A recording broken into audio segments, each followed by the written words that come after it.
అంటే ఇంత విజయాన్ని మీరు ఊహించారా? 91% అండర్లో వాళ్ళకి 11 సీట్స్ వస్తే మీ కూటమికి ఎంత పెద్ద విజయం ఊహించారా మీరు? ఒక రాక్షసుడు పరిపాలిస్తే రాష్ట్రం ఎట్లా ఉంటుంది అనేది. పేదలు పెత్తందారులు అనే స్లోగన్ మొన్నటి వరకు వాళ్ళు చెప్పారు, అయిపోయింది, డిఫీట్ అయిపోయారు. జగన్మోహన్ రెడ్డి గారు అవతాతలు ఏమయ్యారు, నా దగ్గర పథకాలు తీసుకున్న వాళ్ళంతా ఏమయ్యారు అని అడుగుతున్నారు. పేదలకి పెత్తందారులకి అని ప్రతి మీటింగ్లో చెప్తూ ఉంటాడు. ఈయనకి లోటస్ ఫండ్లో దాదాపు 40 బెడ్రూమ్స్ హౌస్ ఉంది. 40 బెడ్రూమ్లు ఉన్న హౌస్ ఉంది ఈయనకి. ఎవరు ఈయన పేద? భారతదేశంలో 11 సీట్లు అసెంబ్లీ అనేది ఎక్కడ మనం ఎక్కడ చూడాలి. ఇప్పుడు తీర్పు ఇచ్చిన తర్వాత ఇక మరి ఆయన ఏ విధంగా ఆలోచించుకుంటాడు, ఏ విధంగా జనాల్లో పార్టీ ఉంటుంది అంటారా? నాకు తెలిసి ఇక ఆయన రాజకీయ జీవితం అంటే ఏమై ఉంటుంది అంటారు? కారణం అహంకారమా, లేదంటే ఏది ప్రజలకి డబ్బులు ఇచ్చేస్తే ఓట్లు వేసేస్తారు ఖచ్చితంగా అనే ధోరణి? 19 ఎప్పుడైతే క్లియర్ మ్యాండేట్ ఇచ్చాడు, ఆయనకి తెలుసు కదా మనం చెప్పేవన్నీ కూడా కల్లబొల్లి మాటలు చెప్తున్నాము. ఈ కల్లబొల్లి మాటలు నమ్మి మనకి క్లియర్ మ్యాండేట్ ఇచ్చారు అని ఎప్పుడైతే అర్థమైంది ఆయనకి, రాష్ట్రాన్ని సంబంధించి ఎటువంటి అభివృద్ధి జరగలేదు, రాష్ట్రం వెనకబడిపోతుంది అనే ఆందోళన ప్రతి ఒక్క ఆంధ్రుల్లో కలిగింది. కాబట్టి ఓటు శాతం పెరగడానికి కూడా ఒక కారణం అని. మన రాష్ట్రానికి ఎంత అన్యాయం జరుగుతుంది. ఒక విధంగా మేము తెలంగాణలో స్థిరపడినప్పటికీ కూడా మన సొంత రాష్ట్రం, మన పుట్టి పెరిగిన రాష్ట్రంలో ఎంత అన్యాయం జరుగుతుంది. ఈ అన్యాయానికి ఎక్కడో చోట ఫుల్ స్టాప్ పెట్టాల్సిందే. ఆ కార్యక్రమంలో మనం కూడా ఎంతో వెంట్రుక వాసంతో మనం పార్టీకి ఉపయోగపడాలి అనే కాన్సెప్ట్తో పోలవరం కావచ్చు, అమరావతి నిర్మాణం కావచ్చు, స్టీల్ ప్లాంట్ సంబంధించి కావచ్చు, లేకపోతే వైజాగ్ కావచ్చు, ఇటు ఉత్తరాంధ్ర, ఇటు రాయలసీమ, ఈ ప్రాంతాలకు ఎంతవరకు ఎన్ని సంవత్సరాలు అభివృద్ధి చెందడానికి అవకాశాలు ఉన్నాయి? డెఫినెట్గా సంపదను సృష్టిస్తేనే కదా డెవలప్మెంట్ అనేది జరిగేది. నిరంతర ప్రక్రియ అది డెవలప్మెంట్ అనేది. దానికి సంపద కావాలి కదా. ఇప్పుడు జగన్మోహన్ రెడ్డి గారు ఇన్ని అప్పులు చేసి ఎక్కడ అసలు సంపదను సృష్టించకుండా కేవలం అక్కడ అప్పులు ఇక్కడ అప్పులు చరిత్రలో ఎప్పుడు ఈయన ఉండవు. నూజివీడులో తెలుగుదేశం గెలవడానికి మీ పాత్ర ఏంటి? అలాగే మీరు చాలా ఒక 2.5 సంవత్సరాలుగా యాక్టివిటీస్ చేస్తూనే వచ్చారు. ఎంతవరకు పనిచేసింది, ఎంతవరకు మీ పనితీరు రిఫ్లెక్ట్ అయింది ఈ ఎన్నికల ఫలితాల్లో? ఇక్కడ కూడా మా సీటు వస్తుంది, నాదే సీటు అనేది నేను ఎక్కడ కూడా చెప్పలేదు. పార్టీని బలోపేతం చేయడానికి వచ్చాం. నా రోల్ అంతవరకే. ఫైనల్గా అభ్యర్థులు డిసైడ్ చేయడం అనేది చంద్రబాబు నాయుడు గారి చేతిలో ఉంది. ఆయన ఫైనల్ చేశారు. మాజీ సీఎం జగన్మోహన్ రెడ్డి గారు చేసిన పరిపాలన మళ్ళీ గాల్లో పెట్టడానికి ఎంత టైం పడుతుంది? చంద్రబాబు నాయుడు గారు ఏ విషయాల మీద దృష్టి పెడితే బాగుంటుంది అంటారు? ఆయన విధ్వంసం చేసి వెళ్ళిపోయాడు స్టేట్ని. సరే, ఈ విధ్వంసాన్ని ఎంతో కొంత దాన్ని తట్టుకుని మళ్ళీ ట్రాక్లో తీసుకొచ్చి చేయటానికి డెఫినెట్గా అత్యంత తక్కువ టైంలోనే ఒకనొక దశలో మిమ్మల్ని ఏలూరు ఎంపీకి వెళ్ళమన్నారు. నూజివీడు విషయంలో కూడా ఎమ్మెల్యేగా మీ పేరు వరకే చివరి వచ్చింది. ఇది సామాజిక వర్గ సమీకరణాలతో పక్కకి తప్పి, అంటే మీరు ఇప్పుడున్న సిచ్యువేషన్ ప్రకారం ఇంత ఘన విజయం సాధించిందట, ఎమ్మెల్యే టికెటో ఎంపీ టికెటో వద్దనుకున్నాను మిస్ అయ్యాన్ని ఫీల్ అవుతున్నారా? నువ్వు ఎంపీ ఆప్షన్ పెట్టుకోమ్మా. నెక్స్ట్ మన ఎంపీస్ చాలా కీ రోల్ ఉంటుంది సెంట్రల్ గవర్నమెంట్లో. చాలా కీలకమైన రోలు మన ఎంపీలది ఉంటుంది. మన తెలుగుదేశం గవర్నమెంట్ మళ్ళీ ఢిల్లీలో చక్రం తిప్పిపోతూ ఉంది. కానీ మీకు సారథి గారికి కొంత గ్యాప్ అనేది ఉంది అని చెప్పి నియోజకవర్గంలో ప్రచారం. ఆయన నూజివీడులో ప్రస్తుతం ఆయన హీరో. ఆయన ఆధ్వర్యం నడవాల్సింది అందరూ. తెలుగుదేశం పార్టీకి ఎమ్మెల్యే గెలిచారు, ఆయనే హీరో. నేనైనా ఇంకొకళ్ళైనా ఆయన ఆధ్వర్యం నడవాల్సింది. ఈ కూటమి విజయంలో బీజేపీ జనసేన పాత్ర ఎట్లా అంటారు? పవన్ కళ్యాణ్ గారు రోల్ అయితే మాత్రం రాష్ట్ర ప్రయోజనాల గురించి నేను ఎంతవరకు వెళ్తా, అందరూ నా వెనకాల నిలబడాల్సిందే అని ఘంటాబలంగా చెప్పారు. డే 1 నుంచి చంద్రబాబు నాయుడు గారిని అరెస్ట్ చేసిన రోజు నుంచి ఆయన ఏ మాట అయితే చెప్పాడు, నేను అండగా ఉంటాను ఖచ్చితంగా.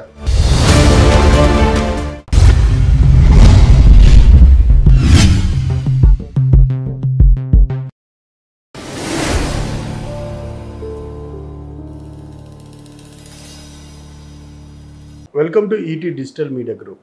నేడు ఆంధ్రప్రదేశ్ రాష్ట్రంలోని తెలుగుదేశం పార్టీ సాధించినటువంటి విజయానికి సంబంధించి ఇవాళ మనతో మాట్లాడడానికి నూజివీడు నియోజకవర్గానికి సంబంధించి తెలుగుదేశం పార్టీ సీనియర్ నాయకులు పర్వతనేని గంగాధర్ గారితో ఇవాళ ప్రత్యేక ముఖాముఖి. నమస్కారం సార్. నమస్కారం అండి. సార్, ఎట్లా ఉన్నారు? చాలా బాగున్నాం. ఈ విక్టరీ తెలుగుదేశానికి ఇంత ఘన విజయాన్ని అందించడం ప్రజలు ఎట్లా చూస్తున్నారు మీరు? ఒక విధంగా చెప్పాలంటే ఆంధ్ర రాష్ట్ర ప్రజలు చాలా తెలివిగా, చాలా ఓర్పుగా చక్కటి తీర్పుని అందించారని చెప్పేసి అనుకుంటా ఉన్నాం. అలాగే మేము దాదాపు ఒక 3 సంవత్సరాల క్రితం ఏదైతే ఎమోషనల్గా మన రాష్ట్రానికి ఇంత దారుణమైన గతి పట్టింది ఏంటి, మళ్ళీ ఎప్పుడు ఈ రాష్ట్రానికి విముక్తి లభిస్తుంది అని గత 3 సంవత్సరాల నుంచి ఎదురు చూస్తూ ఉన్నాము. ఈరోజు మళ్ళీ ఆంధ్రప్రదేశ్ రాష్ట్రానికి మళ్ళీ మంచి రోజులు స్టార్ట్ అవుతున్నాయి అని చెప్పేసి అనుకుంటా ఉన్నాం. అంటే ఇంత విజయాన్ని మీరు ఊహించారా? ఇంతటి ఘన విజయాన్ని 91% 100లో వాళ్ళకి 11 సీట్సే వస్తే మీ కూటమికి ఎంత పెద్ద విజయం ఊహించారా మీరు? అంటే ఇది ప్రజల విజయం అండి. ఇది అసలు దాంట్లో 2 ఆలోచన లేదు. ఒక రాక్షసుడు పరిపాలిస్తే రాష్ట్రం ఎట్లా ఉంటుంది అనేది జగన్మోహన్ రెడ్డి గారు పక్కాగా నిరూపించారు. ఈ రాక్షస పాలనని ఏ విధంగా అంతమొందించాలి అనేది ప్రజలు అర్థం చేసుకుని చక్కటి తీర్పునిచ్చారు. ఇది ఖచ్చితంగా ముందు నుంచి అనుకుంటా ఉంది.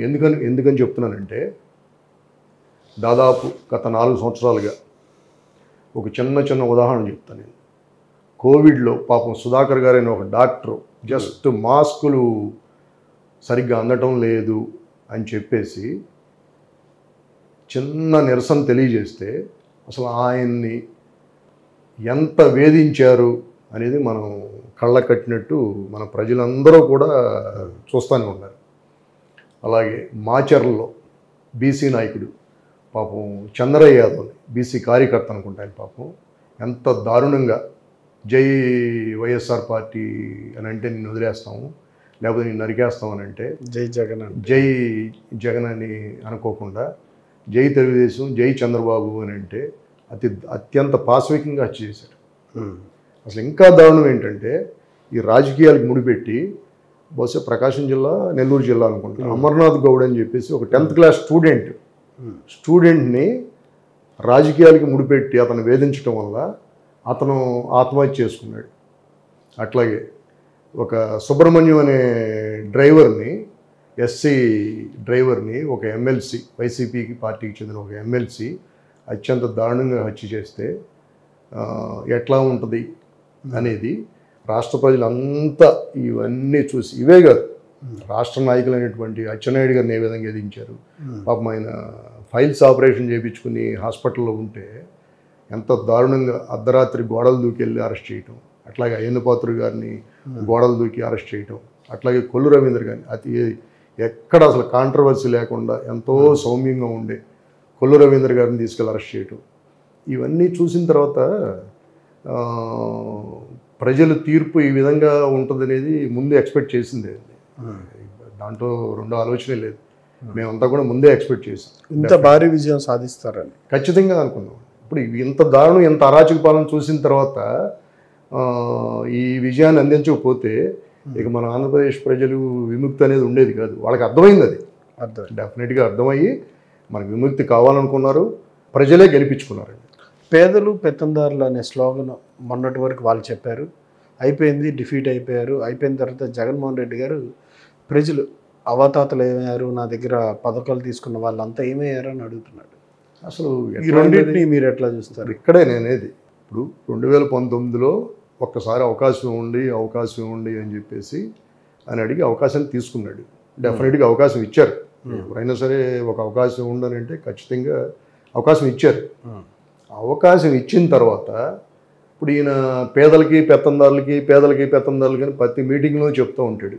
ఈయనకి లోటస్ ఫండ్లో దాదాపు 40 బెడ్రూమ్స్ హౌస్ ఉంది, 40 బెడ్రూమ్లు ఉన్న హౌస్ ఉంది ఈయనకి. ఎవరు ఈయన పేద చెప్పండి? జస్ట్ ఒక 30 కిలోమీటర్స్ ఏదో కార్యక్రమం ఓపెన్ చేయడానికి హెలికాప్టర్లు వెళ్ళాడు తాడేపల్లి ప్యాలెస్ నుంచి. ఈయన పేద. ఎంత ప్రజాధనం వ్యర్థం చేసి పడేశాడండి ఈయన జగన్మోహన్ రెడ్డి గారు. ఎంత ప్రజాధనం వృధా చేశాడు. చెప్పేయన్నీ కలబొలి మాటలో, చేసేయన్నీ కూడా మొత్తం అన్నీ దొంగపల్లె.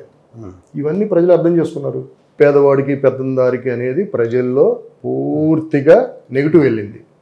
ఇవన్నీ చూస్తున్నారు కదా, ఏం చేశాడు, ప్రతి సిద్ధం సభ అని చెప్పేసి 100 కోట్లు ఖర్చు చేశాడు దానికి. ఇవన్నీ ప్రజలు అర్థం చేసుకుంటున్నారు కదా, అర్థం చేసుకుని చాలా తెలివిగా తీర్పిచ్చారు. జగన్మోహన్ రెడ్డి గారు మాట్లాడుతా ప్రజల్ని నాకెందుకని ప్రజల్ని దోషులుగా చేస్తా ఏమయ్యారు అంటున్నారు. ఆయన పరిస్థితి ఎట్లా ఉంటుంది అంటారు రాబోయే రోజుల్లో మీ అధికారంలో? అంటే నేను అనుకోవటం, ఇప్పుడు ఇంత అరాచక పాలన చేసిన తర్వాత డెఫినెట్గా ఇంకా ఆయన ప్రజల్లోకి ఏ విధంగా వస్తాడు అంటే, ఏదో ఒక మాట్లాడాలి కాబట్టి మాట్లాడుతున్నాడు. మొన్న ఏదో జస్ట్ వచ్చి 2 నిమిషాలు మాట్లాడాడు. ఆయన ఇంత అరాచక పాలన చేసిన తర్వాత, ఇంత దోపిడీ చేసిన తర్వాత, దాదాపు 70-80 వేల కోట్లు దోపిడీ జరిగింది అనేది జగమెరిగిన సత్యం. అది డెఫినెట్గా అసలు ఎంత దారుణం ఏ స్టేట్లోనూ లేదు కదండి. లిక్కర్ అనేది అసలు ప్రభుత్వమే అమ్మటము, ఆయన ఇష్టం వచ్చిన రేట్లకి అమ్మటము, ఆయన బ్రాండ్లు తీసుకొచ్చి అమ్మటము అనేది అసలు ఏ స్టేట్లో ఉందండి? ఇంత దారుణంగా వన్ సైడ్గా ప్రజల మీద రుద్దేసి, పాపం పేద ప్రజల మీద రుద్దేసి ఈ దోపిడీ అంతా చూశారు కదా, ఇంకా తీర్పిచ్చారు కదా. నాకు తెలిసి బహుశా ఆంధ్రప్రదేశ్ చరిత్రలో ఎంత ఘోరమైన ఓటమి ఎవరికీ ఉండదు. భారతదేశంలో 11 సీట్లు అసెంబ్లీ అనేది ఎక్కడ మనం ఎక్కడ చూడాలి. ఇప్పుడు తీర్పు ఇచ్చిన తర్వాత ఇక మరి ఆయన ఏ విధంగా ఆలోచించుకుంటాడు, ఏ విధంగా జనాల్లో పార్టీ ఉంటుంది అంటారా? చూడాలి కదా మనం, వెయిట్ అండ్ సీ. మళ్ళీ ఎట్లా వస్తాడు జనాల్లోకి. నాకు తెలిసి ఇక ఆయన రాజకీయ జీవితం దాదాపు ముగింపే అని నేను అనుకుంటున్నాను. అంటే ఏమై ఉంటుంది అంటారు? కారణం అహంకారమా, లేదంటే ఏది ప్రజలకి డబ్బులు ఇచ్చేస్తే ఓట్లు వేసేస్తారు ఖచ్చితంగా అనే ధోరణ ఏంటి వాళ్ళ జగన్కి ఈ పరిస్థితి రావడానికి కారణం ఏంటి? 100% ప్రజలను ఆయన చాలా చులకనగా చూశాడు. 2019లో ఎప్పుడైతే క్లియర్ మ్యాండేట్ ఇచ్చాడు, ఆయనకి తెలుసు కదా మనం చెప్పేవన్నీ కూడా కల్లబొల్లి మాటలు చెప్తున్నాము. ఈ కల్లబొల్లి మాటలు నమ్మి మనకి క్లియర్ మ్యాండేట్ ఇచ్చారు అని ఎప్పుడైతే అర్థమైంది ఆయనకి, ప్రజలంటే ఇక చాలా చులకనగా చూశాడు ఆయన. మనం ఏం చేసినా సరే అంగీకరిస్తారు.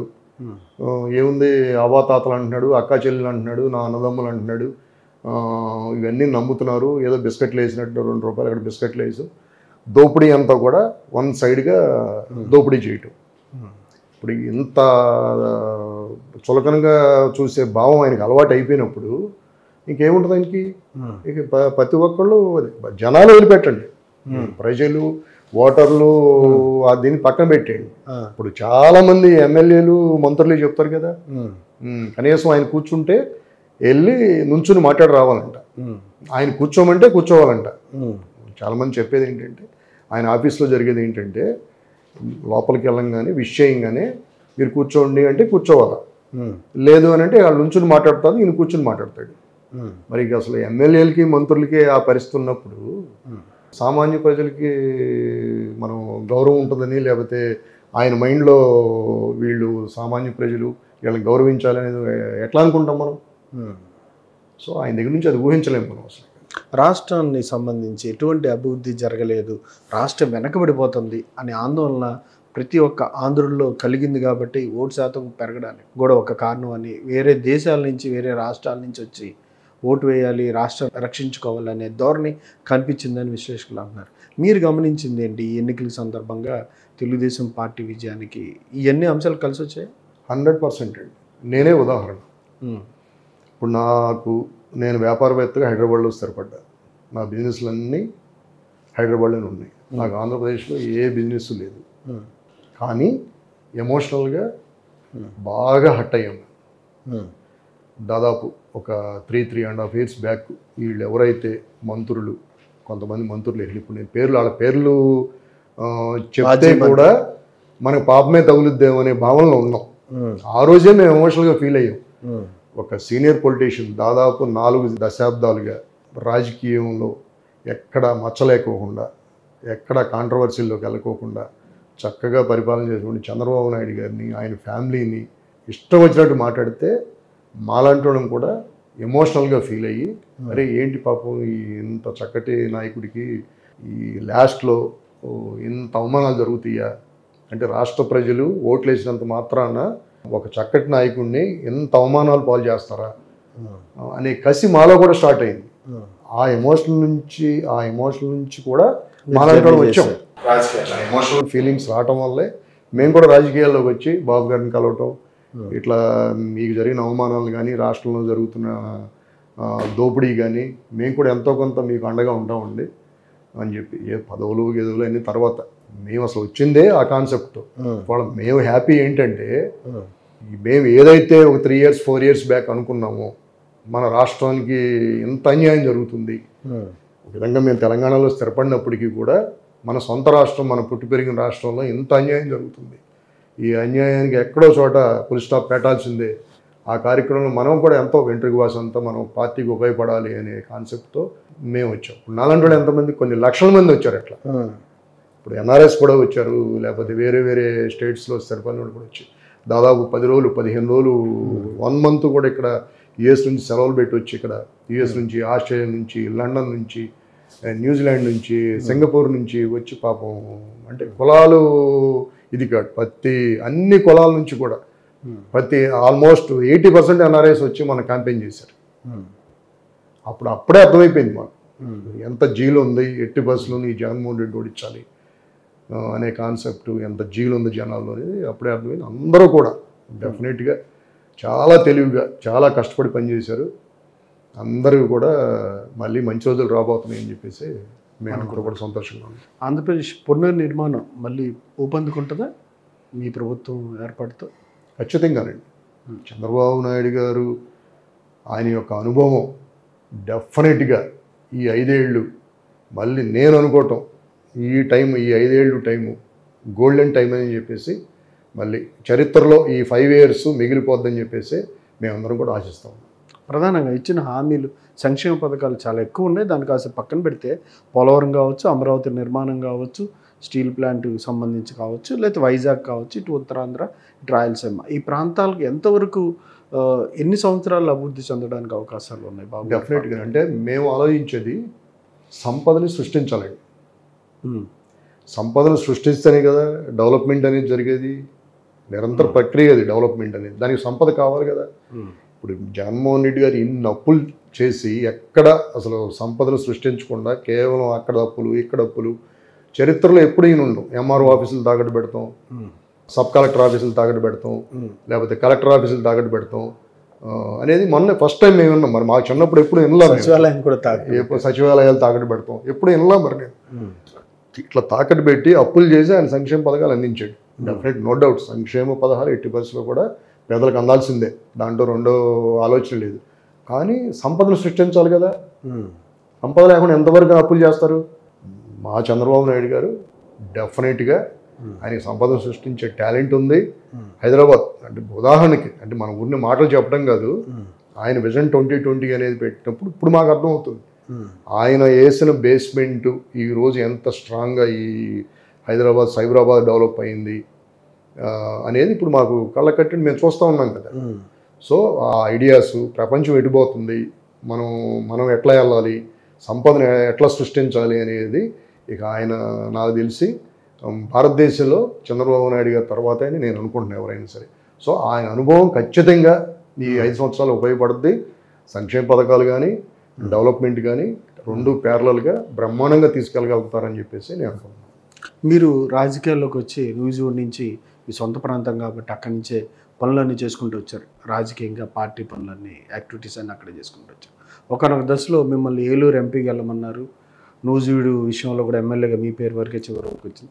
సామాజిక వర్గ సమీకరణాలతో పక్కకి తప్పి, అంటే మీరు ఇప్పుడున్న సిచ్యువేషన్ ప్రకారం ఇంత ఘన విజయం సాధించిందట, ఎమ్మెల్యే టికెటో ఎంపీ టికెటో వద్దనుకున్నాను మిస్ అయ్యాను ఫీల్ అవుతున్నారా?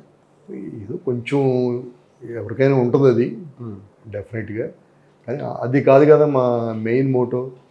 మేము వచ్చింది రాజకీయాల్లోకి వచ్చింది, నేను చెప్పే కదా, ఎంతో కొంత ఎమోషనల్గా మన రాష్ట్రానికి అన్యాయం జరుగుతుంది.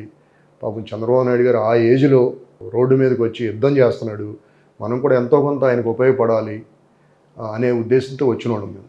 సరే, అది పదవులు ఒకసారి వస్తూ ఉంటాయి, రాకపోతూ ఉంటాయి, అన్నీ మామూలే రాజకీయాల్లో. నిరంతరం కంటిన్యూగా ఎవరో పదవుల్లో ఉండలేరు, ఇవన్నీ జరుగుతూనే ఉంటాయి.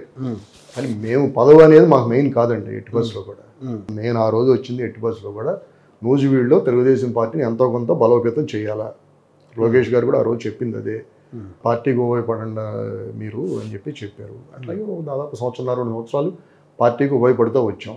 సీటు విషయంలో నాకు పెద్ద ఇదేం లేదు, ఫస్ట్ నుంచి అది ఉంది. డెఫినెట్గా ఈ సామాజిక సమీకరణాల దృష్ట్యా అది నూజివీడు ఎట్టి బస్సులోనే యాదవులకి ఇవ్వాలి అనే కాన్సెప్ట్ ఫస్ట్ నుంచి చంద్రబాబు నాయుడు గారు నాతో చెప్తున్నారు.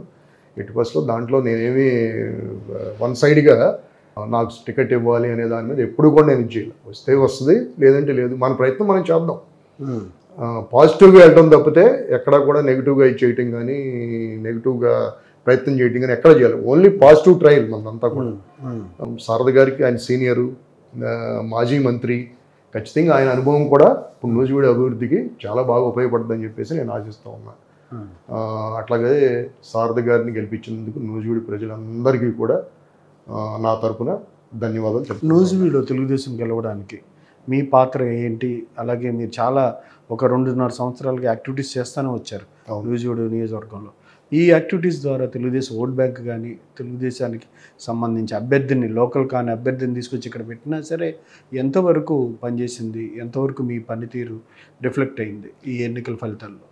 ఖచ్చితంగానండి. ఇప్పుడు అల్టిమేట్గా అభ్యర్థులను ఫైనల్ చేయటం అనేది అది అధిష్టానం, చంద్రబాబు నాయుడు గారి డెసిషన్. అది డెఫినెట్గా అందరూ కూడా, అంటే మధ్యలో ఏదో ఇప్పుడు నేను పార్టీని బలోపేతం చేయండి అని చెప్పి లోకేష్ గారు పంపిస్తే వచ్చాము. ఎక్కడ కూడా మా సీటు వస్తుంది, నాదే సీటు అనేది నేను ఎక్కడ కూడా చెప్పలేదు. పార్టీని బలోపేతం చేయడానికి వచ్చాము. నా రోల్ అంతవరకే. ఫైనల్గా అభ్యర్థులను డిసైడ్ చేయడం అనేది చంద్రబాబు నాయుడు గారి చేతిలో ఉంది. ఆయన ఫైనల్ చేశారు. ఫైనల్ చేస్తే అందరూ ఆయన చేయాల్సిందే, 80% చేయాల్సిందే. అందరూ చేసాం, అందరూ కష్టపడ్డారు. డెఫినెట్గా ప్రతి నాయకుడు, ప్రతి కార్యకర్త కూడా బ్రహ్మాండంగా కష్టపడ్డారు. మంచి మెజార్టీతో పార్థసారథి గారిని కూడా గెలిపించడం జరిగింది. దానికి నూజివీడు ప్రజలందరికీ కూడా అందరూ రుణపడి ఉంటారు.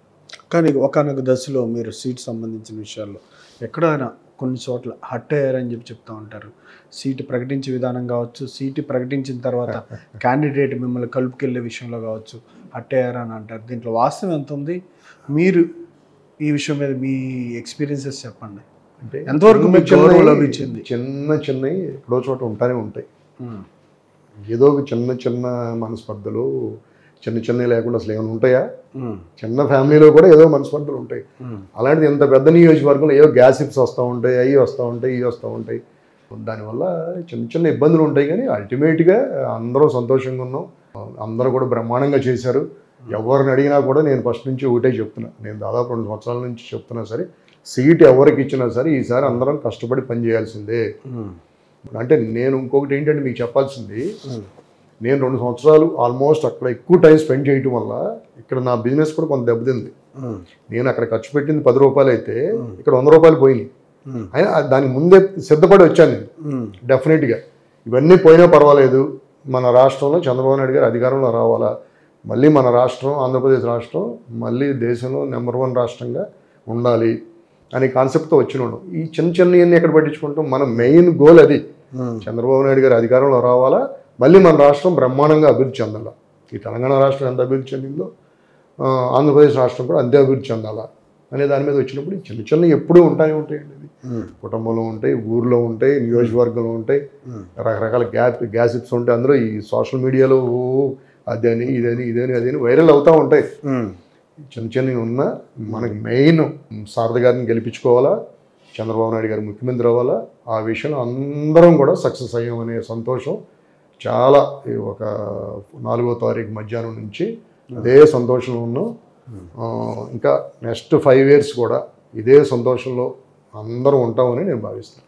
అందరూ ఉంటారు. అంటే పదవి ఏమైనా ఎన్ని సంవత్సరాలు మీరు నిజాయితీగా కార్యకర్తకు అండగా నిలబడ్డారు?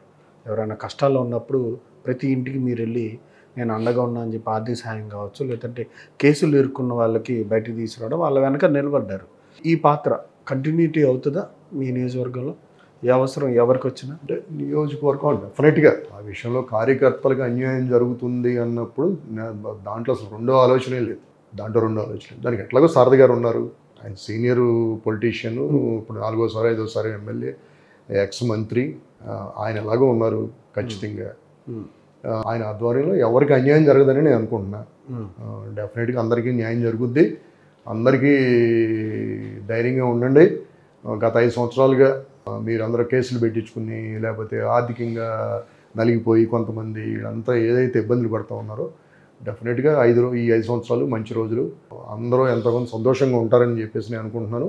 అట్లాంటి ఒక విధంగా ఏదైనా అన్యాయం జరిగే పరిస్థితి వస్తే ఖచ్చితంగా మళ్ళీ నేను అర్ధరాత్రి ఫోన్ చేసినప్పుడు మన కార్యకర్తలకు అండగా నిలబడతాను, ఖచ్చితంగా నిలబడతాను. ఆ విషయంలో మాత్రం వెనక తగ్గదు. అస్సలు ప్రశ్నే లేదు. అసలు ఏ నిమిషమైనా ఏ నిమిషమైనా సరే తెలుగుదేశం పార్టీ కార్యకర్తకి అన్యాయం జరుగుతుంది అని అంటే మాత్రం ఎప్పుడైనా నేను అండగా నిలబడతానని ట్రై చేస్తాను. అండగానే నేను పదవి ఏమైనా ఎక్స్పెక్ట్ చేస్తున్నారా? పార్టీ అధికారంలోకి వచ్చింది, మీలాంటి వాళ్ళు చాలామంది అన్ని నియోజకవర్గాల్లో పనిచేశారు. అలాంటప్పుడు ఒక పదవి ఉంటే మీ వెనకాల ఉన్న నాయకులకు కూడా సంతృప్తిగా ఉంటుందని చెప్తూ ఉంటారు కదా, అలాంటి పదవి ఏమైనా మీరు ఎక్స్పెక్ట్ చేస్తున్నారా? ఏదైనా ఎమ్మెల్సీ కావచ్చు, ఇంకోటి లేకపోతే సెంట్రల్లో ఏదైనా పదవి మీకున్న పరిచయాలకు కానీ, నారా లోకేష్ గారికి మీకు మంచి అనుబంధం ఉందా అంటారు, ఏమైనా పదవి అయినా ఎక్స్పెక్ట్ చేస్తున్నారా? ఖచ్చితంగా ఉందండి.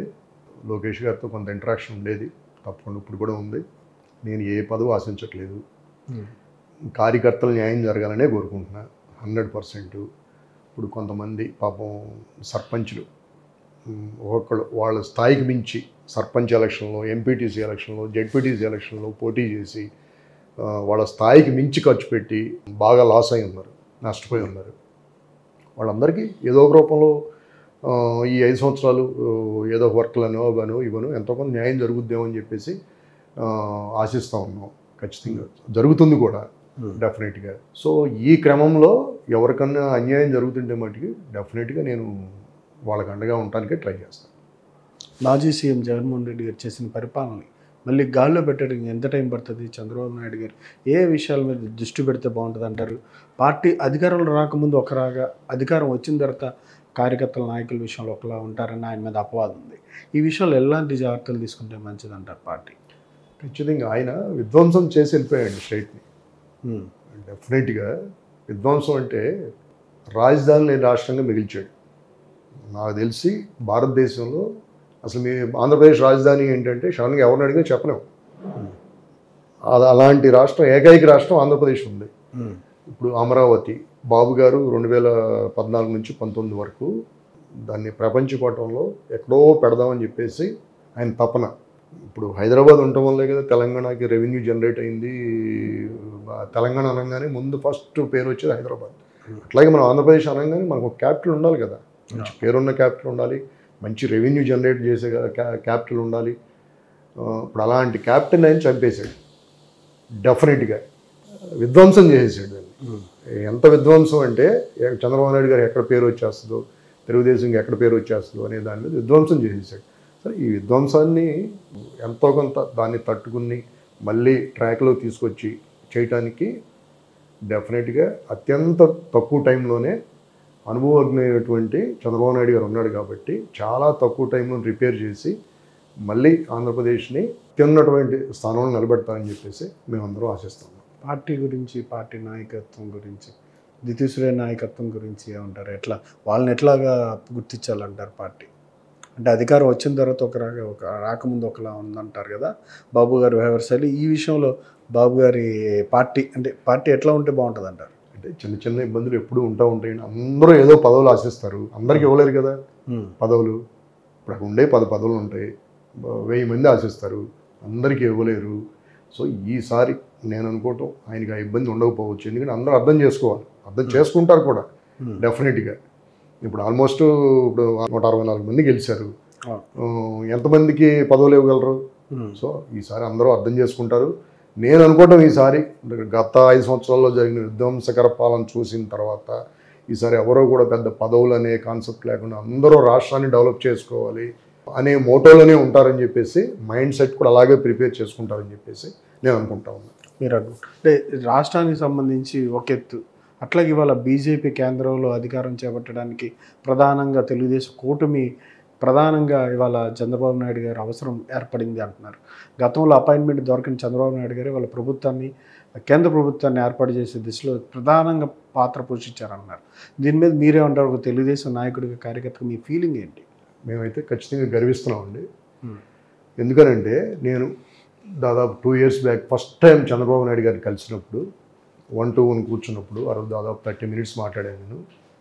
ఆ రోజే చెప్పారు నాకు ఆయన, ఆ రోజు ఆయన ఏదైతే చెప్పాడో ఇవన్నీ 100% జరిగినాయి. ఈరోజు ఇది ఊహించారు ఆయన ఊహించారు. ఆ రోజు నాకు చెప్పారు, నేను ఇట్లా నూజివీడు ఇట్లా సంభాషణ వచ్చినప్పుడు నువ్వు ఎంపీ ఆప్షన్ పెట్టుకోమ్మా, నెక్స్ట్ మన ఎంపీస్ చాలా కీ రోల్ ఉంటుంది సెంట్రల్ గవర్నమెంట్లో, చాలా కీలకమైన రోలు మన ఎంపీలది ఉంటుంది, మన తెలుగుదేశం గవర్నమెంట్ మళ్ళీ ఢిల్లీలో చక్రం తిప్పిపోతూ ఉంది, అందుకని నువ్వు ఎంపీ ఆప్షన్ పెట్టుకో డెఫినెట్గా అని చెప్పి నాకు దాదాపు 2 years బ్యాకే చెప్పాడు. సో ఆయన చెప్పినట్టు కళ్ళకి కట్టినట్టు ఇప్పుడు కీ రోలు మళ్ళీ చంద్రబాబు నాయుడు గారు ప్లే చేయబోతున్నారు. సో ఆ రోజే ఊహించాడు ఆయన, ఇప్పుడు ఏం జరుగుతుందో 2 years బ్యాక్ ఆ రోజే ఊహించాడు. ఇప్పుడు చూస్తున్నాం కదా, గత 4 రోజుల నుంచి ఢిల్లీలో చంద్రబాబు నాయుడు గారి పేరు ఎలా మారుమోగిపోతుందో. సో డెఫినెట్గా 5 సంవత్సరాలు ఆయన అనుభవం అనేది ఆయన కీ రోల్ పోషిస్తారు. మళ్ళీ 5 సంవత్సరాలు ఆంధ్రప్రదేశ్కి మంచి టైం అని చెప్పేసి నేను అనుకుంటాను. మంచి టైం అని అనుకున్నాను. చివరిగా కక్షపూరిత రాజకీయాలు చేయబోతున్నారా? మీరు అధికారంలోకి వచ్చారు, గతంలో ఎవరైతే మిమ్మల్ని ఇబ్బంది పెట్టారో, మీ మీద కేసులు పెట్టారో, మీ అధినాయకుడి మీద కేసులు, వాళ్ళందరినీ వేరేసే ప్రక్రియ చేయబోతున్నారా?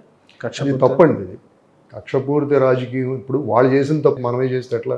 మనము తప్పు చేసినట్టుగా వాళ్ళని కన్విన్స్ చేయటమే. ఇప్పుడు వాళ్ళే కన్విన్స్ అయ్యారు, డెఫినెట్గా కన్విన్స్ అవ్వబట్టే కదా ఇప్పుడు గవర్నమెంట్ మారిపోయింది. సో ఈ మారే క్రమంలో డెఫినెట్గా వాళ్ళు చేసిన తప్పులు మనం ఎందుకు ప్రజలు అర్థం చేసుకున్నారు. వాళ్ళు మాట్లాడే భాష, మంత్రులు మాట్లాడే భాష, బూతులు మాట్లాడారు.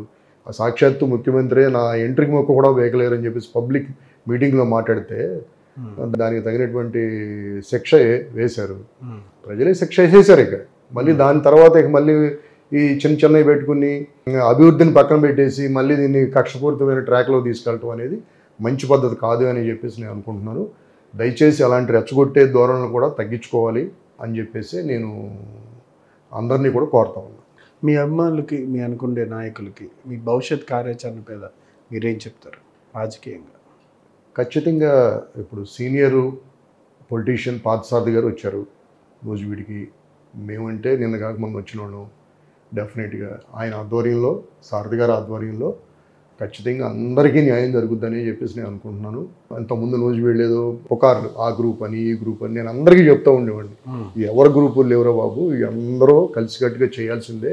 చిన్న చిన్న ఫ్రిక్షన్ ఉంటుంది, ఎక్కడన్నా చిన్న చిన్న ఇష్యూలు ఉంటాయి, దాన్ని పెద్దది చేసుకోవద్దు. ఏదైనా ఉంటే చిన్నవి ఇంకా చిన్నవి చేసుకోవాలి, సమస్యల్ని పరిష్కరించుకోవాలి, కానీ చిన్న సమస్యని పెద్ద సమస్యగా చేసుకోకూడదు ఎప్పుడు కూడా. సో అందుకని చెప్పేసి చిన్న సమస్యలు ఉన్నటువంటి అది తగ్గించుకుని వెళ్ళాలి. సో అందుకని చెప్పేసి అందరూ కూడా మంచి ఆలోచనలతో మన నియోజకవర్గాన్ని అభివృద్ధి పదంలో ఎట్లా తీసుకెళ్ళాలి, మన ఎంప్లాయ్మెంట్ని ఎట్లా డెవలప్ చేసుకోవాలి, మన రోడ్లను ఎట్లా డెవలప్ చేసుకోవాలి, మన ఊళ్ళల్లో చెరువులను ఎట్లా డెవలప్ చేసుకోవాలి, కాలువలను ఎట్లా డెవలప్ చేసుకోవాలి అని ప్రతి ఒక్కళ్ళు ఆ డెవలప్మెంట్ మీద ఎంతో కొంత ఆలోచించగలిగితే బాగుంటుందని చెప్పేసి నేను మా కార్యకర్తలందరికీ ఫస్ట్ నుంచి చెప్తా ఉన్నా, ఇప్పుడు అదే చెప్తున్నా. నా అభిమానులందరికీ కూడా సారథి గారి ఆధ్వర్యంలో చక్కగా ప్రయాణం చేయమని చెప్పేసి నేను కోరుతా ఉన్నాను. కానీ మీకు సారథి గారికి కొంత గ్యాప్ అనేది ఉంది అని చెప్పి నియోజకవర్గంలో ప్రచారం, దీన్ని మీరేమంటారు? ఉందా గ్యాప్? అది గ్యాప్ ఇవన్నీ ఉట్టుమాటలేదు. అవి ఏదో చిన్నవి ఉంటాం. ఇప్పుడు కార్యకర్తలకి ఏదో చిన్నవి జరుగుతూ ఉంటాయి. దానివల్ల ఏంటంటే ఈ పుకార్లు నాకు నాకు చెప్తూ ఉంటారు, లేదా ఆయనకి ఆయనకి చెప్తూ ఉంటారు. ఇవన్నీ చిన్నవి కానీ ఇవన్నీ శాశ్వతంగా ఉండేవి కాదు. గ్యాప్లు ఇవన్నీ ఉంటాయా? గ్యాప్లు ఉంటాయా? ఏదైనా చిన్నవి ఉంటే మనసు విప్పి మాట్లాడుకుంటే క్లోజ్ అయిపోతాయి. నేనైతే అటువైపుగానే ప్రయాణం చేస్తాను డెఫినెట్గా. కాకపోతే నాకేంటంటే ఎలక్షన్లకి దాదాపు ఇంకా 1.5 month 2 months ఉంటాయి అనగా నాకు కొన్ని గ్రౌండ్ లెవెల్లో నేను కొన్ని అబ్జర్వ్ చేసి కొంత దూరంగా ఉండాల్సి వచ్చింది. ఎందుకంటే అది ఆయనకి మంచి జరగాల.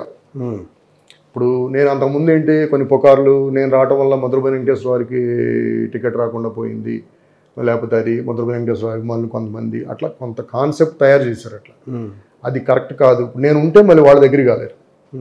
సారథి గారికి వాళ్ళందరూ మళ్ళీ నేను ఉండటం వల్ల వాళ్ళకి దగ్గర రాలేరేమో అని నేను కొన్ని అబ్జర్వ్ చేశాను. కొంతమంది రావట్లేదు ఆయన దగ్గరికి.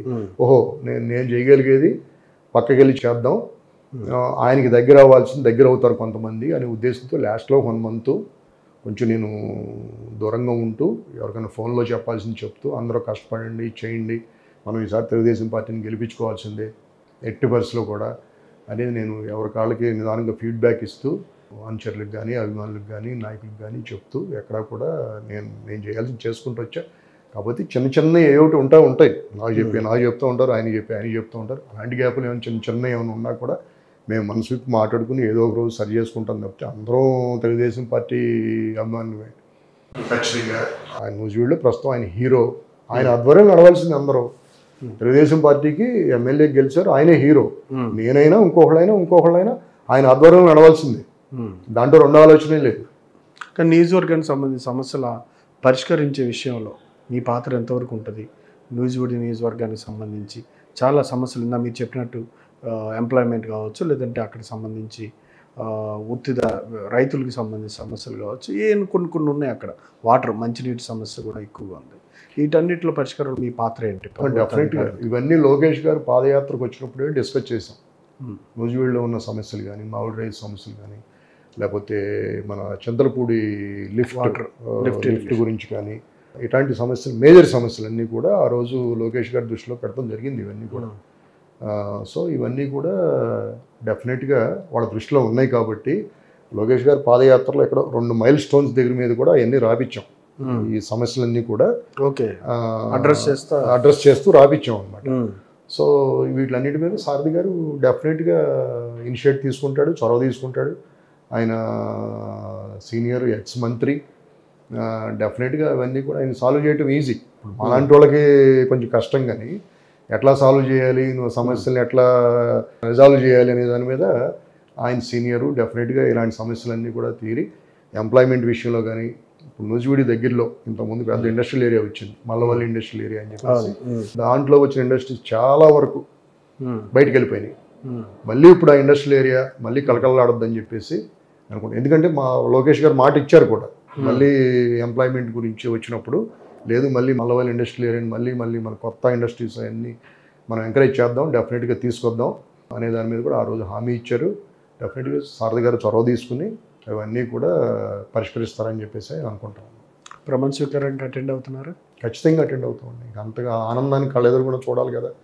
మేము ఏదైతే అనుకున్నామో 3 సంవత్సరాల క్రితం ఆ ఆనంద క్షణాలను కంపల్సరీ చూడాలి కదా. ఖచ్చితంగా అటెండ్ అవుతాం. ఆ రోజు అందరినీ కలవాలి. ఈ మధ్య కొంచెం కలవటం తగ్గింది. కొంచెం ఇక్కడ నేను చెప్పా కదా ఇందాక, నేను 2 సంవత్సరాలు అక్కడ కాన్సన్ట్రేషన్ చేయటం వల్ల ఇక్కడ కొంచెం వ్యాపారం కొంచెం దెబ్బతింటం జరిగింది. ఇప్పుడు అవన్నీ స్ట్రీమ్లైన్ చేసుకుంటున్నాం. దానివల్ల కొంచెం గ్యాప్ కూడా వచ్చింది. మళ్ళీ నేను ఇప్పుడు అందరినీ రేపు ప్రమాణ స్వీకారం రోజు అందరినీ కలవాలి. డెఫినెట్గా అన్నీ కళ్ళెదురుగుండా మళ్ళీ బాబు గారు, నేను ఏదైతే 3 సంవత్సరాల క్రితం మళ్ళీ బాబు గారు ప్రమాణ స్వీకారం చూడాలి, ఆయన ఢిల్లీలో చక్రం తిప్పాలి అని మేము ఏదైతే అనుకున్నామో ఆ క్షణాన్ని రేపు కళ్ళారా చూడాలి. ఈ కూటమి విజయంలో బీజేపీ జనసేన పాత్ర ఎట్లాంటిదండి? ఖచ్చితంగా అది అమోఘమైన పాత్ర. పవన్ కళ్యాణ్ గారు రోల్ అయితే మాత్రం ఎవరు ఎన్ని చెప్పినా సరే రాష్ట్ర ప్రయోజనాల గురించి ఖచ్చితంగా అది ఒక్కటే నాకు కనపడేది, మిగతా ఏవి కనపడవు.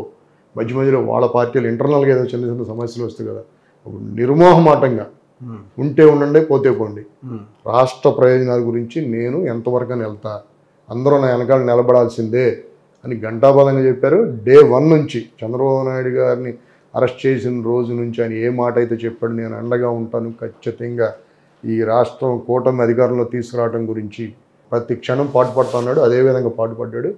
100% 21 అసెంబ్లీ, 2 పార్లమెంటు. ఇంతవరకు నేను అనుకుంటాం బహుశా చరిత్రలో 100% గెలవడం అనేది బహుశా ఈయనకేనేమో నాకు తెలిసినంత వరకు. డెఫినెట్గా కీ రోల్ అండి ఆయన రోల్, పవన్ కళ్యాణ్ గారి రోలు. అది ఎప్పుడు మర్చిపోలేంది.